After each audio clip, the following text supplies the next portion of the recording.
What's happening, everybody? Welcome back to Steve's Random Stuff. Hey, I'm back home. I thought I'd do a quick video to wrap up the tournament.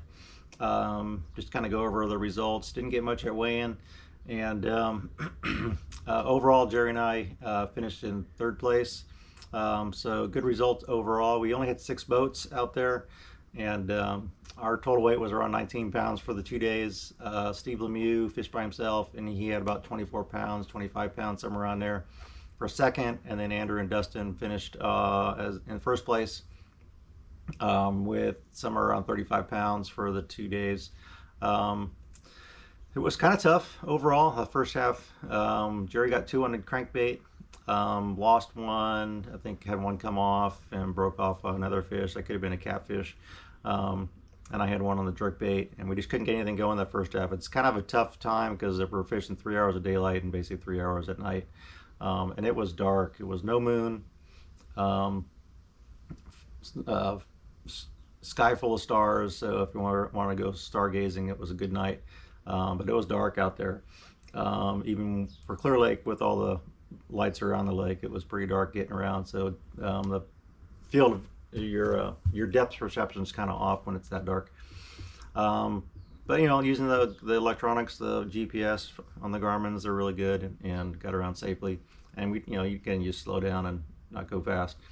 But it was a hot day. It was I think we got up there at 5 o'clock. It was around 107 degrees, 108 degrees maybe, and it was still like 84 degrees at 1 o'clock in the morning. All the years I've been doing this is probably the first time I went the entire night in just basically a shirt and a pair of shorts. Never had to put a sweatshirt or anything on. It was that hot, and drank plenty of water. Drank I think over 5 bottles of water throughout the night, including 1 yerba mate. But yeah, as far as the bite goes, second half of the night we had a lot better result for ourselves, catching them on the brush hog, the black and blue, and then the exo stick, again in black and blue on the shaky head, and Jerry got one on a jig, I think, as well. Come morning time, we were catching them on the jerkbait.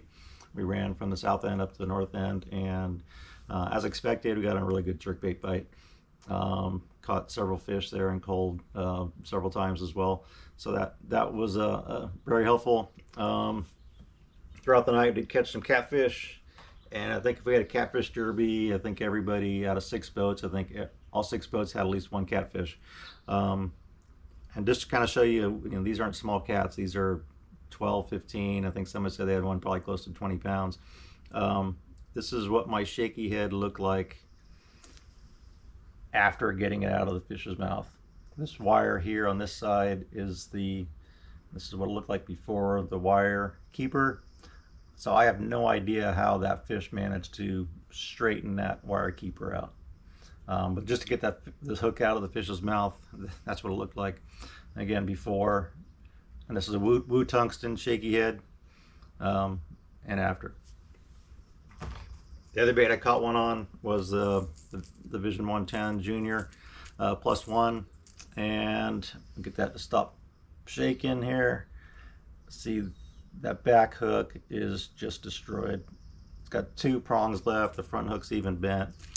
I was fishing this on 12-pound Seagar Invisex fluorocarbon. Same with the shaky head, same 12-pound line, and it held up really well. Didn't have any problems with breakage or anything like that.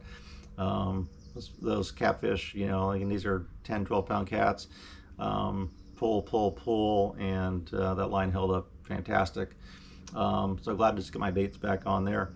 So that's how it went. Throwing the jerk baits first thing in the morning and in the evening during daylight hours, around that 8 to 9 feet depth, depending on the grass.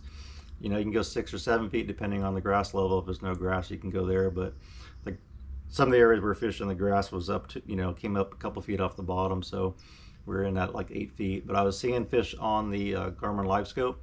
I can see fish moving around out there, and so we were fishing those areas where we saw some activity and caught several fish and were able to cull. So Water temperature, we saw I think as high as like 88, 89 degrees water temperature. It got hot just because of the weather. Last week, we're up there, we only saw like 70, 77 degrees, 78 I think, but it was a lot cooler weekend. So when it's 108, 110 degrees during the day, the water temperature just skyrockets up there. So anyways, that's it for this tournament. Next month I think is on the Delta. So that should be interesting. I'm not a big proponent of the Delta. I just don't fish it that much, so not a lot of confidence out there. But it should be, hopefully by then, a good frog bite. No topwater action whatsoever for us. Some of the top baits, I think Andrew and Dustin as well as Steve were throwing like glide baits, S-wavers, spinner baits, chatter baits. Most of their fish came on reaction baits and the jerk bait as well. And they got fish, good quality fish. And the jerkbait bite has been pretty consistent for quite some time now. So if you can go up there, I definitely tie one of those on, fish it, in that 8 to 10 foot range where you see fish on the graph. So good luck out there. Stay safe, and we'll catch you next time.